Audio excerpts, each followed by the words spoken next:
Buenos días, bienvenidos todos a Periodismo y Sociedad. Gracias nueva vez por estar en sintonía con nosotros. 55 minutos.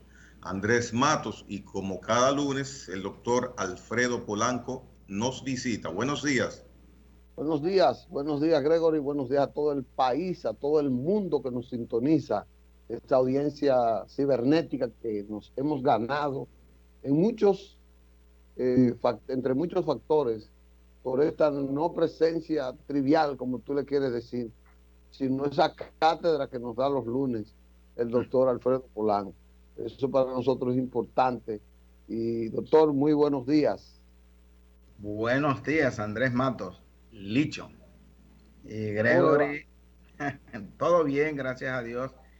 Y vamos a tratar un tema, como siempre, bastante importante.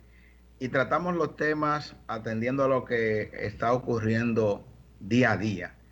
Entonces, a propósito de un caso ocurrido el pasado sábado en una emisora, pues nos llegó a la mente tratar este tema de lo que es la cardiopatía isquémica, el infarto agudo al miocardio.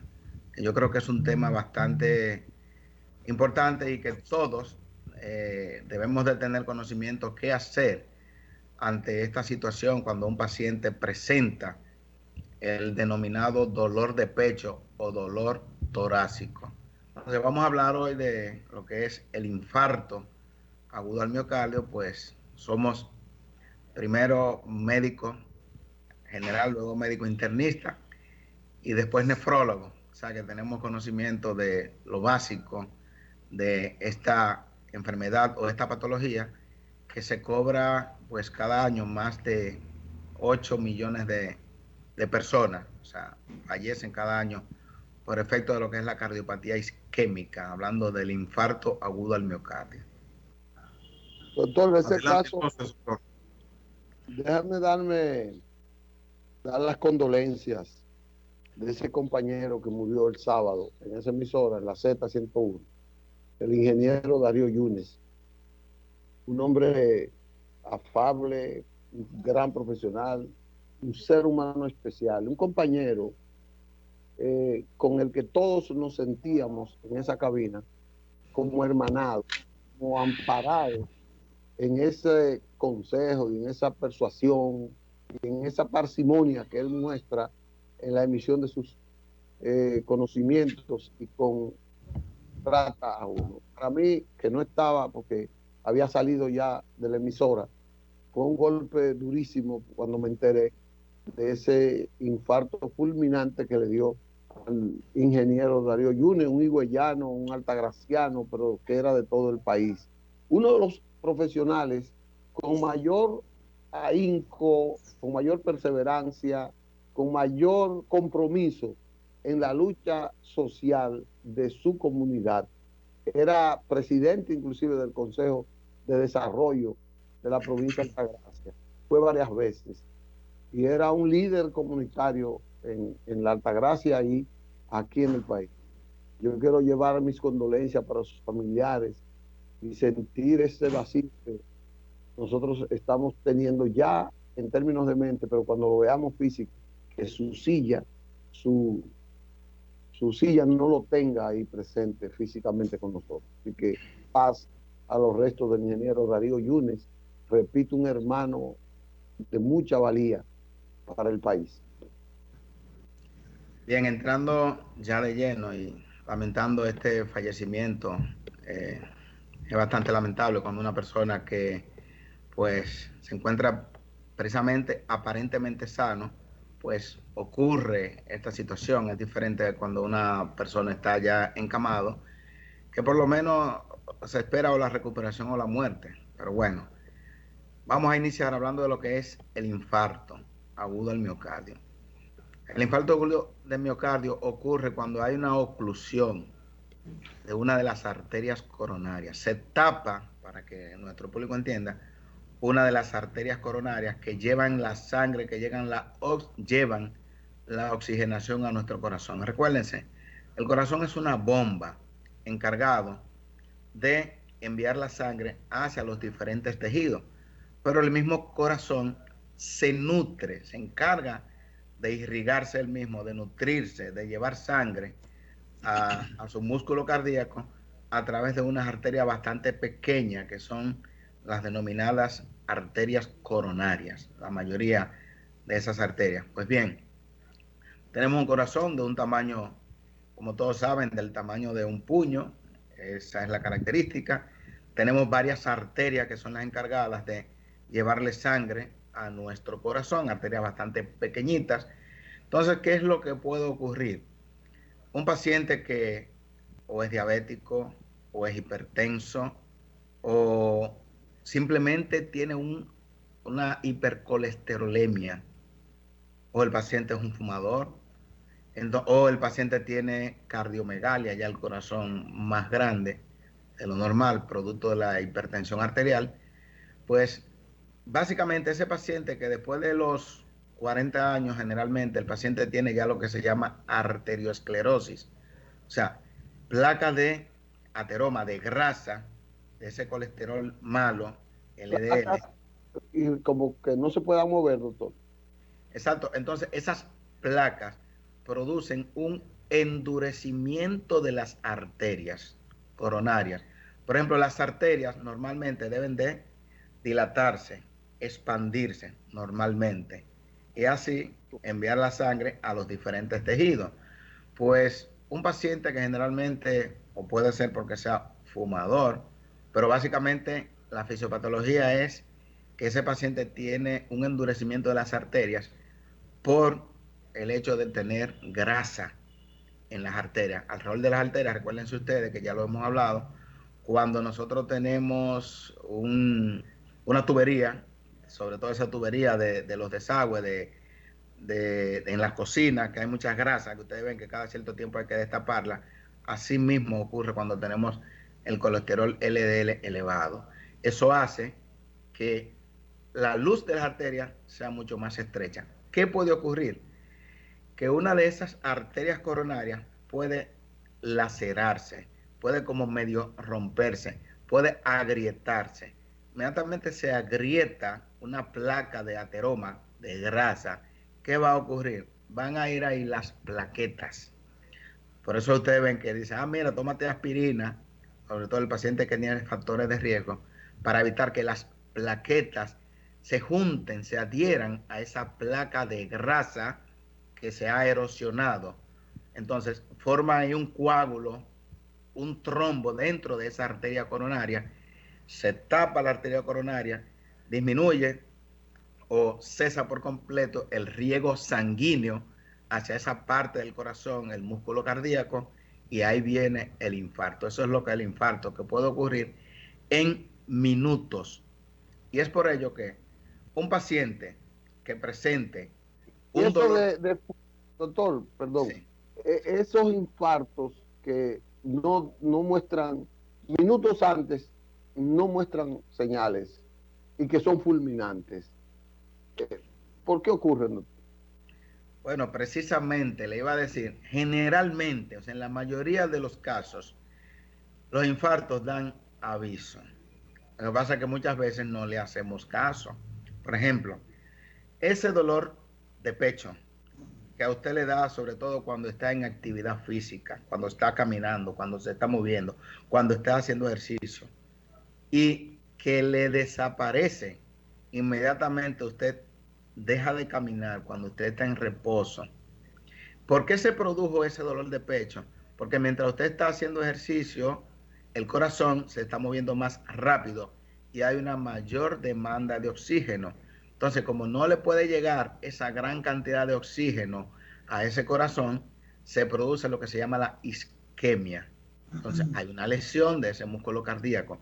Y eso le va avisando que posiblemente hay una arteria coronaria que se está tapando y hay un riego sanguíneo insuficiente. Entonces, ese es el primer aviso para que usted acuda rápidamente al médico, porque en ese caso a usted le avisó.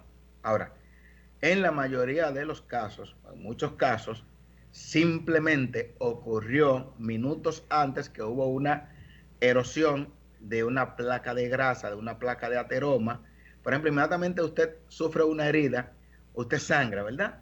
Pero al poco rato vienen las plaquetas y tapan ese sangrado. Usted ve que hacen un coágulo y si usted lo quita, ahí vuelve a sangrar.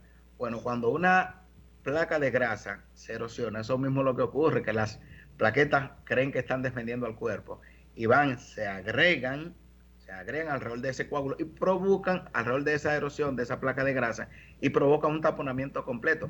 Y ahí viene el infarto. Ahí viene, el paciente va a presentar un dolor de pecho, que es el dolor que el paciente refiere como uno de los más fuertes. Puede ser quemante, urente, aplastante. El mismo paciente dice, es como si me estuvieran pasando una espada con fuego por el pecho, o algunos dicen como si me estuviera pisando la pata de un elefante. O sea, uno se lo imagina así, el paciente.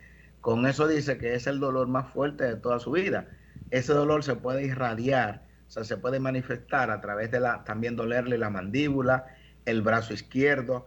El dolor puede acompañarse de otras sensaciones como son náuseas, vómitos, sudoración profusa, etcétera. Entonces, ya estamos ante la presencia de lo que es una cardiopatía isquémica, que puede ser, dependiendo de la duración del dolor, o un infarto o una angina. La angina es el preludio o antecede a lo que es el infarto. Esa es la manifestación. Por ejemplo, dicen los emergenciólogos o las estadísticas que aproximadamente el 20% de los pacientes que van con dolor de pecho a una emergencia es por un infarto, o sea que el otro 80% no tiene nada que ver con infarto. Sin embargo, depende de ese 20%, si llegó rápido a la emergencia, al área de urgencia, o lo llevaron rápido, de eso depende la cantidad de músculo cardíaco que se pueda recuperar. Porque cuando estamos ante la presencia de un infarto, mientras más rápido se hace el diagnóstico, más músculo cardíaco se salva. Por eso es que con eso no se juega. Cuando usted tiene un dolor de pecho, es más probable que no sea un infarto. Recuérdense, 20% de los dolores de pecho en la mayoría de las emergencias es por cardiopatía isquémica, el 80% no. Pero si usted está dentro del 20% que es por infarto y a usted lo abordaron rápidamente y le pusieron tratamiento rápidamente, a usted le están salvando la vida, porque el paciente puede fallecer en minutos, sobre todo si no se maneja adecuadamente, si no se maneja con tiempo, si el diagnóstico se hace tardíamente. O sea, doctor, recuerde, sí. A propósito de eso, y que usted ha puesto el tema por el ingeniero Darío Yunes, fallecido el sábado pasado, ¿tiene usted noción de qué sucedió en esa estación de radio y si se pudo hacer algo que pudiera todavía tenerlo con vida? Porque se habla de que el número de emergencia, el 911, las unidades no llegaron a tiempo. Sí, eso escuché, que las unidades no llegaron a tiempo, pero cuando se trata de un infarto fulminante, recuérdense, no sabemos todavía, no sé a ciencia cierta si fue un infarto, porque eso lo determinaría una necropsia. Se supone que fue un infarto, pero pudo haber sido una arritmia cardíaca también, que es una causa de muerte súbita. ¿Y no es lo mismo? No, no. La arritmia cardíaca, la principal que conlleva muerte súbita, es la fibrilación ventricular, que es que el corazón late de manera rápida, pero no lleva la sangre a las diferentes partes del cuerpo, porque está latiendo rápidamente, pero sin una contracción efectiva, que es lo que se llama la fibrilación ventricular. Entonces, en este caso, lo ideal, incluso, debe de ser... ¿Y por qué pasa eso, doctor? ¿Por qué pasaría eso? Sí, son manifestaciones incluso de la misma cardiopatía isquémica. O sea, un paciente que haya tenido problemas cardíacos puede tener una complicación. El mismo infarto puede desencadenar una arritmia cardíaca. De hecho, hay infartos, como dicen los cardiólogos, los infartos de cara anterior son infartos arritmogénicos, que eso sería bastante bien explicado por un cardiólogo, porque hay diferentes tipos de infarto atendiendo a las caras del corazón que afectan. Entonces hay infartos que desencadenan arritmias cardíacas que pueden ser bastante letales, fatales, porque pueden matar al paciente en cuestión de minutos, que es lo que se llama la muerte súbita. O sea, la muerte súbita es aquella que se desencadena y puede ocurrir en menos de una hora. después de haber iniciado el evento, que es difícil de recuperarse el paciente a menos que se actúe rápidamente. Que por eso, inclusive a propósito de esa pregunta que usted nos hace, Gregorio, por eso es que las personas deberíamos de tener o deberían de tener, aún no siendo médicos, los mínimos conocimientos para practicar lo que se llama una resucitación o reanimación cardiopulmonar o RCP.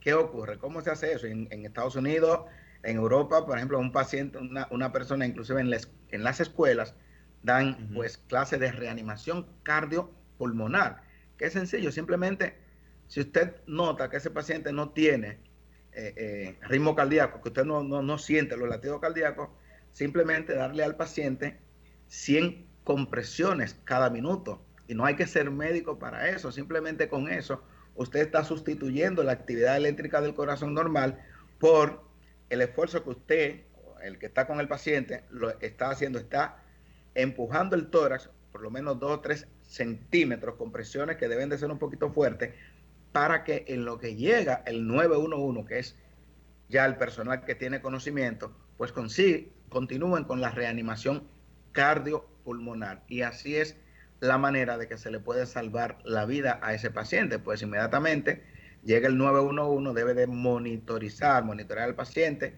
y ahí nosotros podemos ver las ondas eléctricas del corazón mediante los monitores y ver si es que el paciente tiene una arritmia cardíaca. En diferentes instituciones, sobre todo en los aeropuertos, hay lo que se llaman desfibriladores, que deberían tener, por ejemplo, en las farmacias, todos los centros de salud, en todos los pisos, un desfibrilador, y darle entrenamiento al personal no médico, hágase bien, para manejar un desfibrilador. Pero en nuestro país, un desarrollado, todavía eso no se hace. Pero sí, todos los aeropuertos, todos los moles, todas las grandes edificaciones deben de tener en cada piso un aparato de desfibrilador que esté a la vista de las personas, porque eso puede ser utilizado por los mismos guardianes de seguridad, deben de saber manejarlo, etcétera. Y con eso se le puede salvar la vida a muchos pacientes. Pues bien. Bueno, pero doctor, sí. ¿Usted cree que usted habló de una hora? Sí. Si el paciente se entera de eso de una vez y nota y inteligentemente dice, bueno, me está dando, déjame acudir a la emergencia. En ese caso, entonces, como usted dice, de una hora, es posible que ese paciente no desarrolle con la, si se quiere, la fortaleza o la velocidad con que lleva ese mal, y se lo detienen y él se salva. Muy interesante esa acotación suya. Por ejemplo, estaba revisando, mientras estaba leyendo lo que es la cardiopatía isquémica, estuve revisando que el ex vicepresidente de los Estados Unidos, el último, precisamente ya tenía conocimiento de que tenía problemas de cardiopatía isquémica, sintió los primeros síntomas y acudió a urgencia inmediatamente, y por eso pudo salvarse ese paciente, porque llegó a tiempo. El corazón avisa.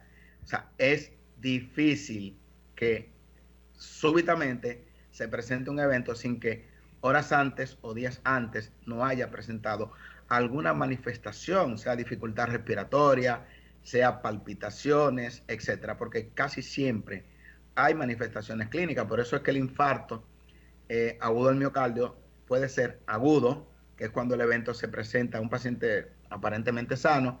En las primeras 12 a 24 horas presenta la sintomatología.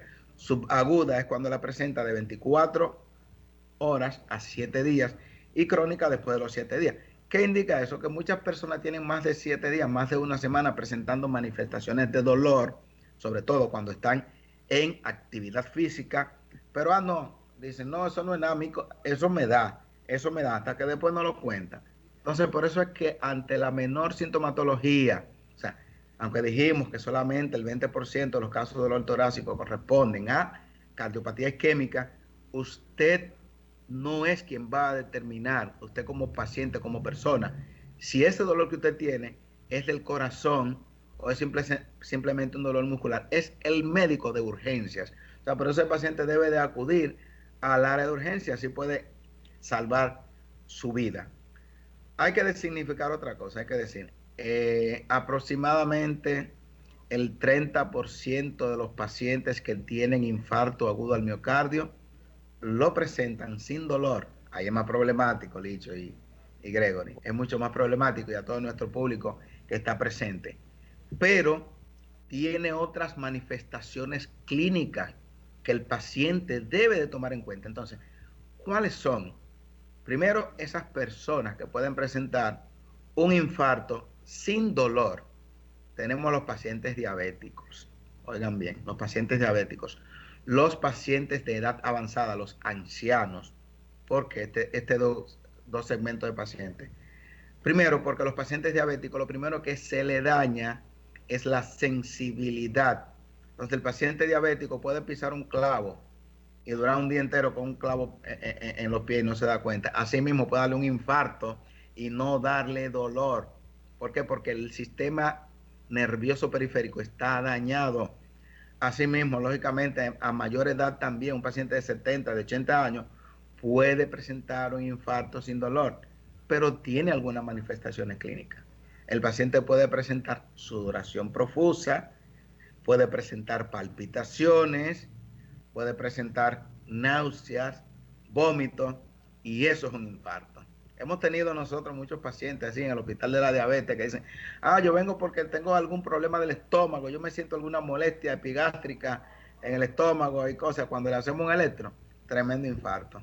Pero no me ha dado dolor, no, y a veces ni siquiera quiere que lo ingresen porque dicen que no señor, usted tiene un infarto porque eso es característico. Quiero decirle que el 90% de los infartos se hacen el diagnóstico con la clínica del paciente y se confirma con un electrocardiograma, que es un método diagnóstico no invasivo que lo puede hacer en cualquier centro de salud y ya tenemos el diagnóstico de infarto. Cuando el eco, por el eco.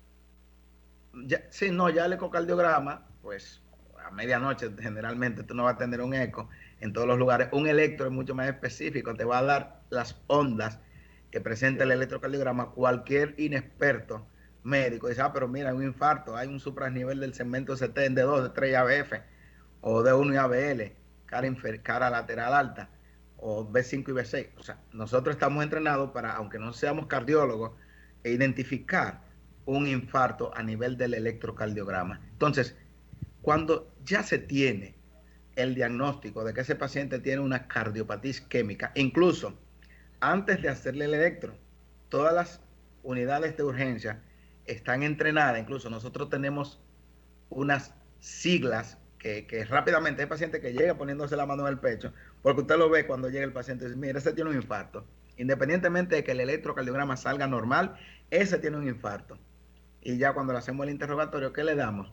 Sus aspirinas, su clopidogrel, su estatina, le ponemos su heparina, porque en orden tenemos ya todos los medicamentos que van y que tienen que estar obligatoriamente en una área de urgencia. Le damos todo eso al paciente sin saber todavía, sin haber confirmado que es un infarto, porque el tiempo que usted gana en lo que usted hace el diagnóstico de infarto es un tiempo bastante importante. Entonces, muchas veces, si nos detenemos a hacer todo el protocolo de ver si tiene un infarto, y a las 3 horas que tenemos algunos ya diagnosticados, pero dejamos al paciente sin ponerle nada, se murió mucho músculo cardíaco. Entonces, por eso, ante la menor sospecha de un infarto, en todas las emergencias ustedes van a ver cómo iniciamos el manejo rápidamente. Bien. Doctor, una pregunta referente al sexo de las personas. ¿Estos episodios ocurren en qué porcentaje en hombres y mujeres? Bien, en el hombre es mucho más frecuente el infarto. Recuérdense que, bueno, ustedes no saben, pero los médicos sabemos que las hormonas femeninas protegen a la mujer del infarto. Entonces, por eso usted va a ver muchos hombres en las camas de las unidades coronarias, muchos hombres y pocas mujeres. Y hay que decir algo a propósito de eso. ¿Eso es genético, doctor? No, lo que pasa es que las mujeres tienen sus hormonas que la protegen contra el infarto, ahora ya después de las mujeres ya posmenopáusicas se iguala, pero usted va a ver un paciente macho, un paciente de 30 años ahora mismo con infarto, porque hay factores precipitantes, el uso de las cocaínas, la marihuana, de la juca, eso precipita a que el paciente le dé más infarto. Por eso, algo que usted no veía antes, por ejemplo, en mi época de residente casi no veíamos infartos en pacientes jóvenes. Sin embargo, ese es un capítulo muy importante porque mientras más joven un paciente tiene un infarto, peor pronóstico tiene, peor pronóstico. O sea, no es lo mismo un paciente de 70 años que le da un infarto, que tiene muchas arterias colaterales, que se tapó una, pero hay otras que van a irrigar el corazón, o sea, es menos agresivo. Sin embargo, un paciente de 35, 40 años que no tiene arterias colaterales, le dio un infarto y el infarto es mucho más fulminante. Entonces, por eso es importante quitar todos esos factores de riesgo como son la obesidad, el sedentarismo, control de la tensión arterial, control de la diabetes, control de los lípidos o grasas. Y ese paciente que le da un infarto ya tiene mucho más posibilidades de tener otro infarto. O sea que por eso que ustedes ven, a veces el paciente que le dio un infarto dice, pero si a mí me hicieron cateterismo, me colocaron 2 stents, 3 stents, etcétera. Entonces, ¿por qué ahora tantos medicamentos? Me dan una estatina, me dan una Plavix, me dan una aspirina, me dan un carvedilol. O sea, es una polifarmacia a ese paciente que hay que darle. ¿Por qué? Porque es con el objetivo de prevenir que se presente otro evento isquémico. Entonces, mientras más infarto usted le ha dado, más posibilidades tiene de que siga dándole un infarto agudo al miocardio. Doctor, se nos termina el tiempo. El tiempo fue bastante agresivo con nosotros, muy agresivo. Pero redondeemos algo al final.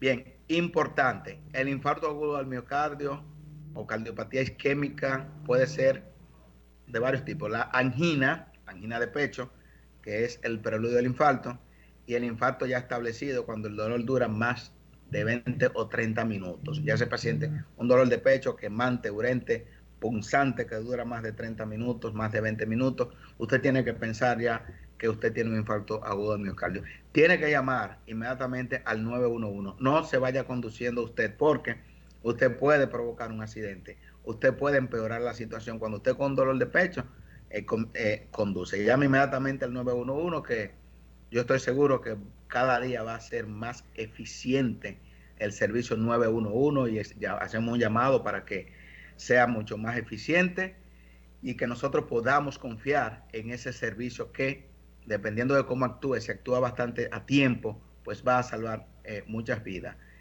No se haga el héroe, llegue a su centro de salud, espere el servicio 911 y ya cuando usted tenga un infarto ya establecido, que usted conoce las características de cómo es que da, pues usted ante el menor indicio, usted puede acudir al médico. Bueno, Gregory. Bien interesante. Yo me he quedado hoy. Pero óyeme, nosotros tenemos un nivel de instrucción superior quizás a gran parte de la población. Nos impacta estas declaraciones, estas orientaciones del doctor Alfredo Polanco. ¿Tú te imaginas la gran población que muere por desconocer o por no hacer caso a la urgencia de un asomo de ese problema cardíaco, de esa isquemia, cardiopatía isquémica, sí, dice el doctor? Es decir, nosotros cada día se hace necesario la educación. Claro. La educación, la educación, la educación. Cada día. Sí, y es importante que a nivel de las escuelas, señores, sobre todo las secundarias, deben de darse lo que son los cursos básicos de RCP, de urgencia, resucitación cardiopulmonar, que lo tienen, por ejemplo, en España, por ejemplo, en Estados Unidos.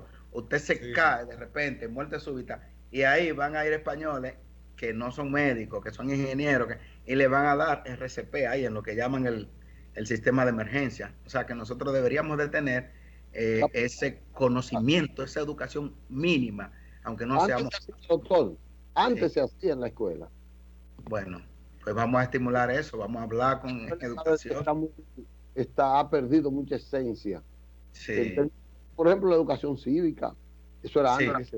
La educación musical se daba en la escuela. Claro, yo di música. Que desarrollaban esos valores, porque eso es un curso que aumenta valores en el individuo y aumenta la capacidad solidaria, asistencial, Claro, de un estudiante en una escuela, que no claro. solo será para sus compañeros de estudio, sino cualquier vecino en un momento dado lo necesite, y tenemos un principiante pero un salvavidas ahí. Claro, la próxima semana, a propósito de eso mismo, vamos a hablar de la otra cardiopatía isquémica, que es el ACV isquémico o trombosis cerebral. Vamos a hablar de eso si el Señor nos lo permite. Muy bien, doctor. Gracias, doctor, nueva vez, agradeciendo, felicitándole por esa capacidad pedagógica con la que usted expresa este segmento, este conocimiento que usted tiene. Gracias, doctor. Muchas gracias. Hasta la próxima.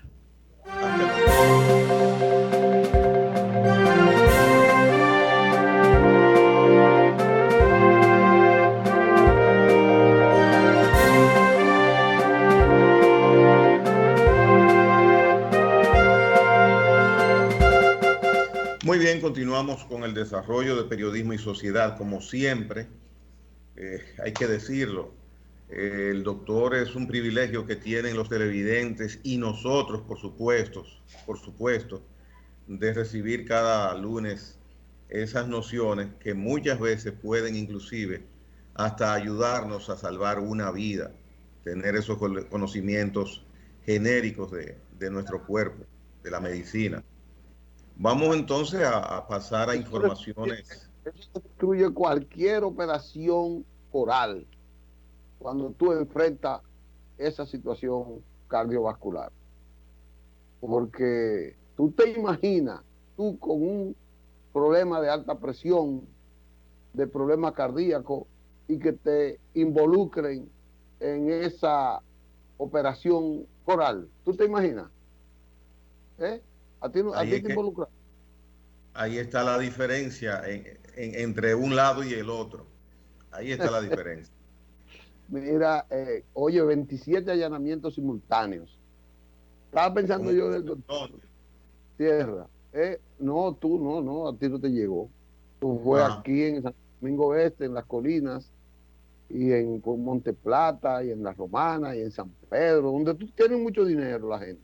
Lo único que este Arrecife tiene mucho poder. Entonces, caramba, un coronel, un general y una pastora con una inmensa fortuna. ¿Y por qué es la gente que está cerca de Danilo Medina que ha tenido que ser investigado de esa manera? Era que el presidente Danilo Medina no se daba cuenta el comportamiento un poco anormal de sus colaboradores más cercanos. Caramba, porque es el jefe de la Guardia Presidencial, el jefe de la seguridad presidencial del presidente, que está involucrado en un lavado, en falsificación y en cosas raras. Entonces se supone que un presidente debe tener un vigilante que vigile al que lo vigila él. Yo pienso que debe ser así, porque tú te imaginas la seguridad de un presidente en manos de un individuo con niveles de desorden, de ambición y de cosas. Si fuera verdad lo que está diciendo el Ministerio Público de este general, joven general, con esa fortuna, me dice que un general, ¿cuánto ganaba un general hasta hace 6 meses? Yo creo que eran como 60,000 pesos.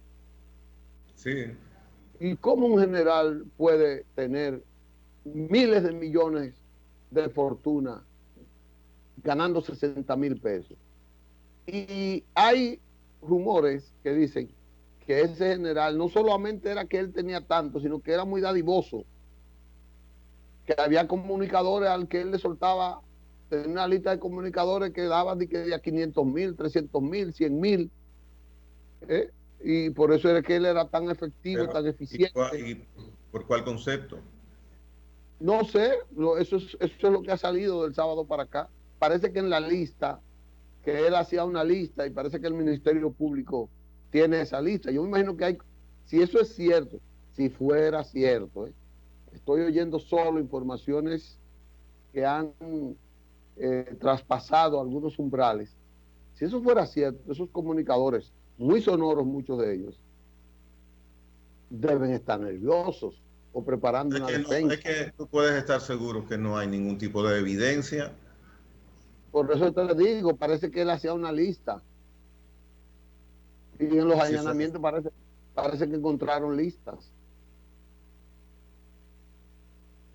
bueno, si hay voluntad, se puede en cualquier caso determinar una situación irregular, sobre todo con dinero, porque hay dos cosas que yo siempre he dicho que no se pueden ocultar, que es el bienestar y estar en prángana, estar en mal. ¿Qué es Sí, el sí. prángana? Cuando tú estás desbaratado económicamente, Está delicado. cuando no tienes ni uno, ¿Cómo es que le se llaman te eso? nota, prángana, se te nota en el vehículo, se te nota en el lugar donde tú vives, si es alquilado, si es propio, en el vestir muchas veces se nota, hasta en las condiciones físicas del ser humano. Pero bueno, yéndonos, ¿eh? ¿Sí? No, no, dime, yéndonos. Yéndonos a la parte formal de la situación, verdaderamente esto llama la atención y uno de los puntos más notables es el que tú mencionas. Yo le preguntaba la pasada semana al general Bernardo Santana Páez, ex jefe de la policía, general retirado, que si en la gestión de él o en las gestiones de los jefes de policía, como es sabido que hay muchos oficiales y hasta oficiales subalternos que tienen bienes materiales ostentosos, no se les hacía a esos oficiales, a esos agentes de policía, una petición de rendición de cuentas de sus bienes, la manera de haberlos adquirido, de si no se hacía auditoría a esos agentes policiales. Me dio una respuesta, un que sí, un que no, un que... Pero es bien sabido eso. Entonces, en este caso, un general 60,000 pesos puede ganar. Pero tener fortunas de más de cientos de millones de pesos, como ha manifestado hasta este momento el Ministerio Público, hay lugar para verdaderamente pedir cuentas. Y ya como está establecido en este operativo denominado Coral, es lo que el Ministerio Público tratará de demostrar y comprobar, y la justicia pues tomará cartas en el asunto e indicará si hay lugar de culpabilidad o no. Hay un común denominador ahora con los casos que están judicializados en este gobierno por presunción de corrupción, de lavado de activos, de estafa, y es que hay personas muy cercanas verdaderamente al expresidente de la República. Esto es por demás noticia y se hacen muchas especulaciones en torno al conocimiento que ha podido tener en su momento el exmandatario sobre colaboradores y relacionados sanguíneos de los bienes que han manejado, que los llevan a que en estos momentos estén cuestionados y siendo objeto de investigación jurídica. Hay una máxima en el derecho que establece que toda persona, hasta que no es encontrada culpable por un tribunal de justicia, es inocente.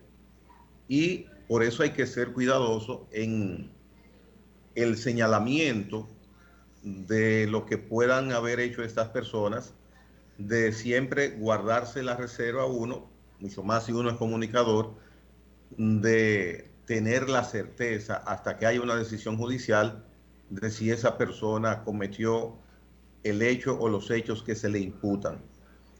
Ya con esta operación que se ha denominado Coral, vemos que el principal hombre de confianza en el aspecto de seguridad, en el aspecto militar del expresidente de la República, pues ha sido arrestado en el día de ayer junto a 4 personas más, entre ellas la señora que está a cargo de un ministerio evangélico, que es consignada como la representante legal de los bienes que se imputan son propiedad del general Adán Cáceres.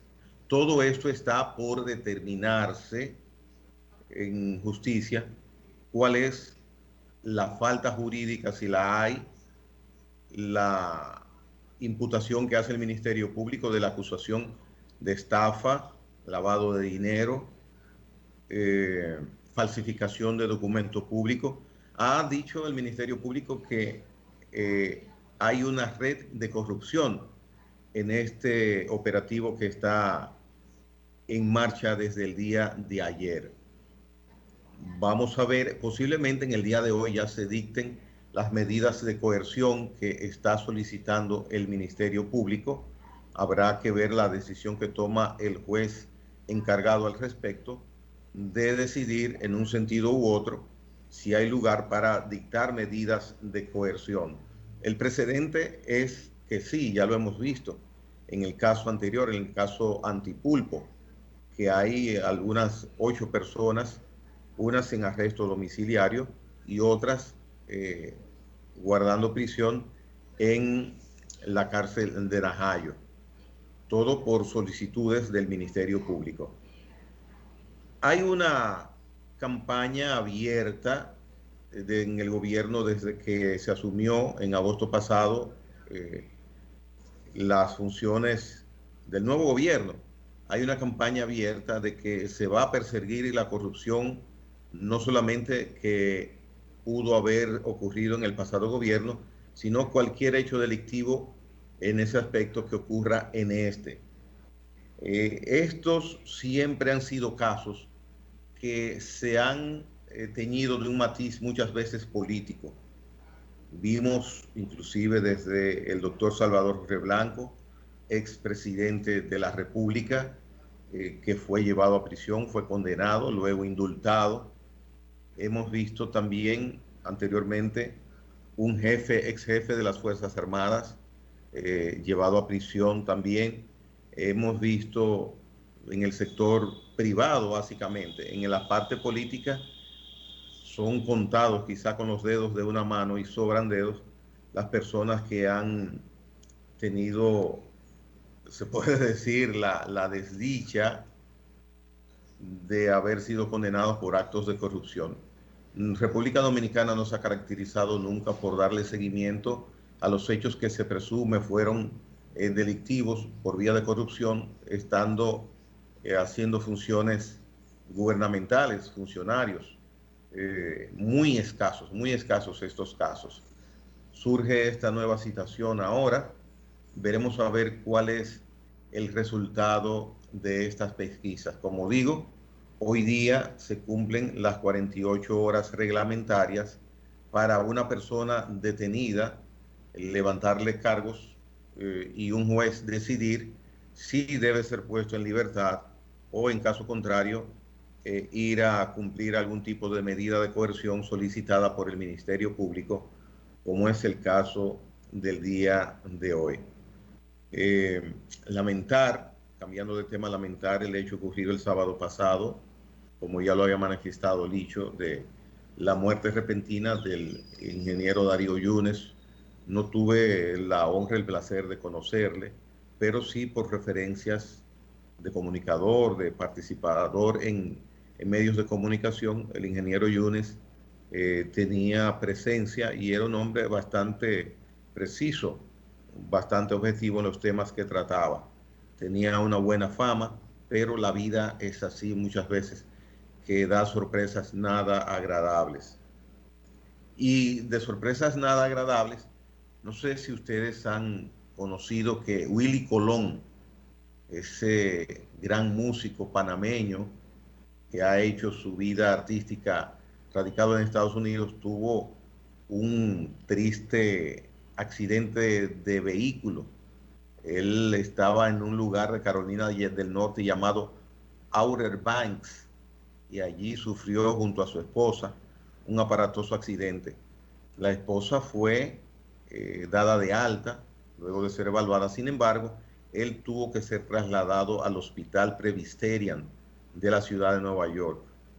Dice el parte médico que tuvieron que rehabilitarle parte del cuero cabelludo con unas 16 grapas y también resultó afectada su columna vertebral y el estado es reservado, el estado de salud de Willy Colón. Ojalá que Dios proteja a ese afamado músico, que tantas piezas musicales hemos disfrutado de él, autoría de él, otras cantadas por él, y que pueda recuperar su salud. Yo vi el vehículo donde ellos iban transitando, una especie de casa rodante, bonita, por cierto, y quedó en estado muy afectado el vehículo. Donde fue el accidente, los policías indican que fue un accidente potencialmente mortal. Así que vamos a rogar para que Willy Colón recupere su salud de este lamentable accidente. Hoy día, para finalizar, continúa el proceso de vacunación que ha reiniciado el Gabinete de Salud y el Ministerio de Salud Pública a nivel nacional, producto de las 500,000 vacunas que la pasada semana llegaron al país procedentes de China. Están vacunando a personas mayores de 60 años a partir de hoy, y si hay una persona que tenga 75 o más años, y usted tiene 30, 40, 45, 50 años, usted puede acompañar a esa persona al puesto de vacunación, al centro de vacunación, y usted pues tiene el derecho a recibir su primera dosis de vacuna.